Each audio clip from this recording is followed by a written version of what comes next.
Hi, friends. We're back for more of Flora and Ulysses.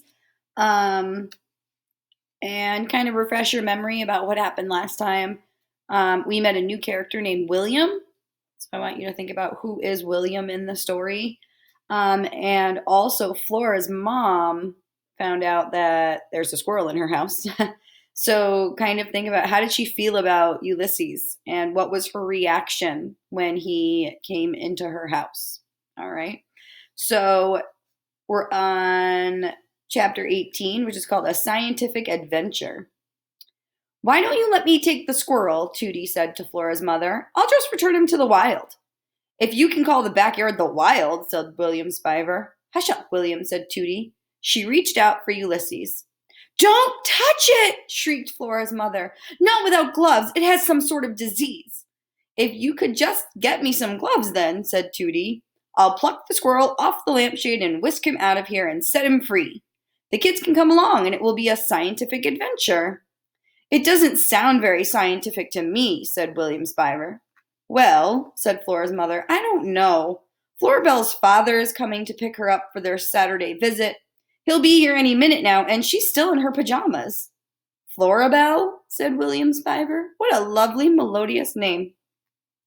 It will all take just a minute, said Tootie in a low voice. The kids can get to know each other. I'll get you some gloves, said Flora's mother. And so now here they were, walking over to Tootie's, getting to know each other, or something. Tootie had on a pair of dishwashing gloves that went all the way up to her elbows. The gloves were bright pink and they glowed in a cheery, radioactive sort of way. In Tootie's gloved hands was Ulysses. Behind Tootie was Flora. And next to Flora was William Spiver. His left hand rested on her shoulder. Do you mind, Florabelle? He had said. Would it trouble you terribly if I put my hand on your shoulder and allowed you to guide me back to Great Aunt Tootie's house? The world is a treacherous place when you can't see. Flora didn't bother pointing out to him that the world was a treacherous place when you could see. What does treacherous mean? He says the world is a treacherous place when you can't see. What does that mean? And speaking of treacherous, things were not in any way progressing as Flora had planned. She had envisioned Ulysses fighting crime, criminals, villainy, darkness, treachery. She had imagined him flying, holy bagumba, through the world with her Flora Buckman at his side. Instead, she was leading a temporarily blind boy through her own backyard. It was anticlimactic, to say the least. Anticlimactic. So she's trying to say that all these wonderful things she was hoping for are not really happening, right? It's not as exciting as she would have thought. Have you released the squirrel yet, Great Aunt Tootie? No, said Tootie, I have not. Why do I sense that there's more going on here than meets the eye, said William Spiver. Just keep quiet until we get back to the house, William, said Tootie. Can you do that? Keep quiet for a minute. Of course I can, said William. He sighed. I'm an old pro at keeping quiet. Flora doubted very much that this was true. William Spiver squeezed her shoulder. May I inquire how old you are, Florabelle? Don't squeeze my shoulder. I'm 10. I'm 11 years old, said William Spiver, which surprises me, I must say. I feel much, much older than 11. Also, I know for a fact that I am smaller than your average 11-year-old. It may even be that I'm shrinking. Excessive trauma can slow growth. I'm not certain, however, if I can actually shrink. What was the traumatic event that turned you blind, said Flora. I'd prefer not to discuss it right now. I don't want to alarm you. It's not possible to alarm me, said Flora. I'm a cynic. Nothing in human nature surprises a cynic. So you say, said William Spiver. The word cryptic popped into Flora's head. It was preceded by the word unnecessarily. Unnecessarily cryptic, said Flora out loud. I beg your pardon, said William Spiver. But then they were at Tootie's house. They were walking through her backyard and into her kitchen, which smelled like bacon and lemons. Tootie put Ulysses down on the table. I don't understand, said William Spiver. We're back at your house, but I can still smell the squirrel. Flora took the paper out of her pajamas. She handed it to Tootie. She felt like a spy, a successful spy, a triumphant spy, albeit a spy in pajamas. "What's this?" said Tootie. "It's proof that you aren't victim of an extended hallucination," said Flora. Tootie held the paper with both hands. She stared at it. "Squirtle," she said. "Squirtle," said William Spiver. "Keep reading," said Flora.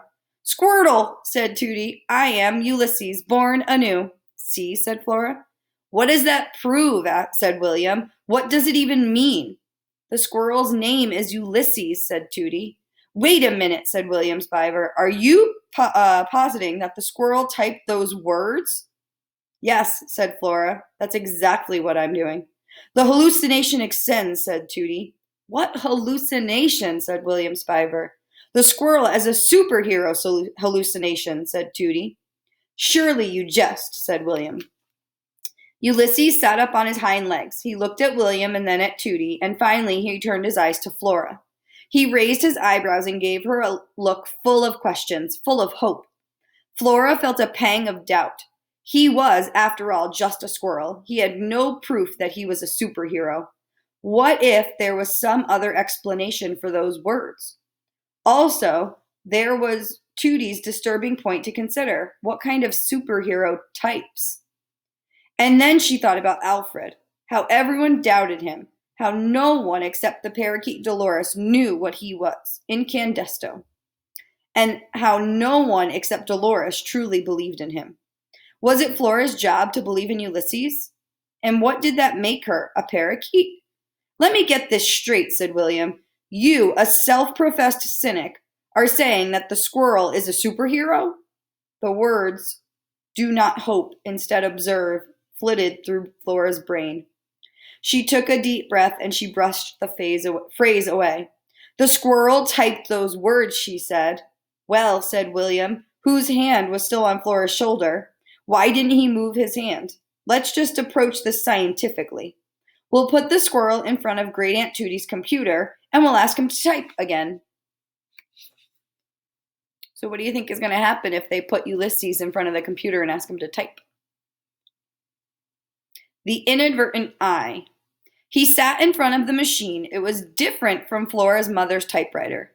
There was a blank screen instead of paper, and the whole contraption glowed, emitting a warm but not entirely friendly smell.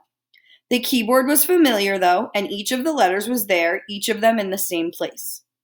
Flora and Tootie stood behind him, and William Spiver, the boy with dark glasses, stood behind him too. This was an important moment. Ulysses understood that very well. Everything depended on him typing something. He had to do it for Flora. His whiskers trembled. He could feel them trembling. He could see them trembling. So why is Ulysses trembling right now? What's going on? What could he do? He turned and sniffed his tail. There was nothing he could do except to be himself, to try to make the letters on the keyboard speak the truth of his heart, to work to make them reveal the essence of the squirrel he was. But what was the truth?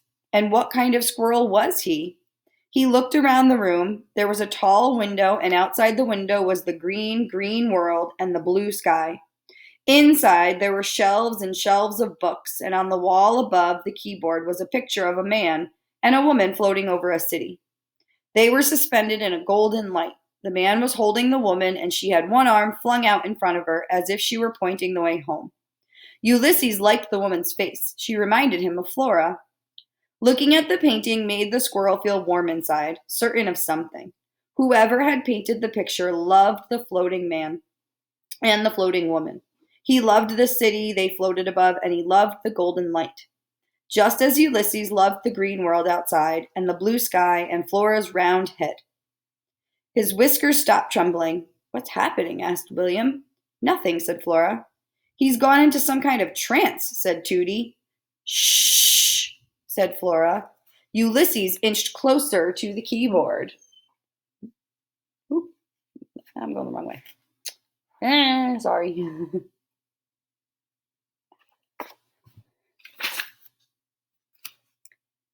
It was beautiful to the squirrel to see a letter appear out of nowhere.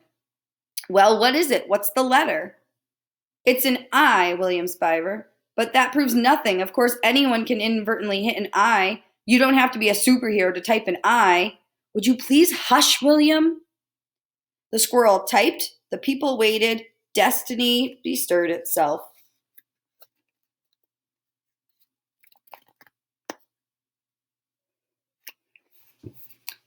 What it said: I love your round head, the brilliant green, the watching blue, these letters, this world, you. I'm very, very hungry.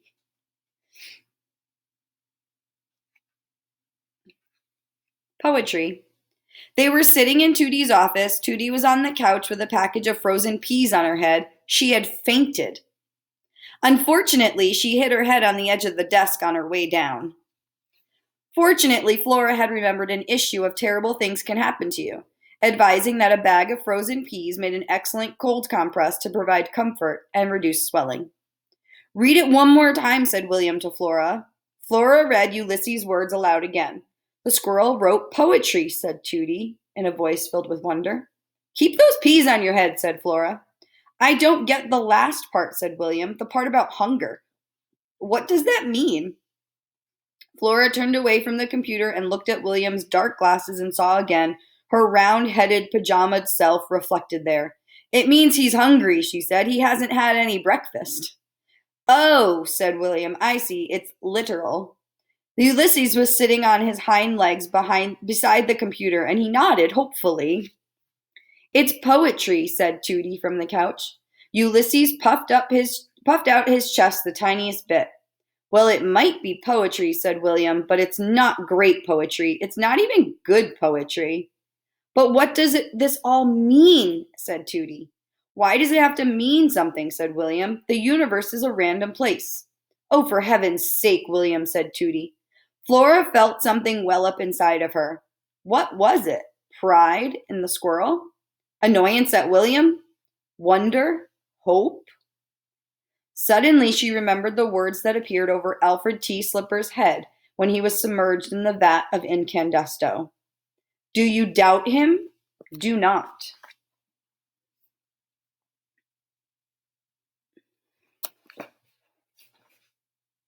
Do you doubt him? Said Flora. Of course I doubt him, said William Spiver. Do not, said Flora. Why? Said William Spiver. She stared at him. Take off your glasses, she said. I want to see your eyes. No, said William. Take them off. I won't. Children, said Tootie, please. Who was William Spiver really?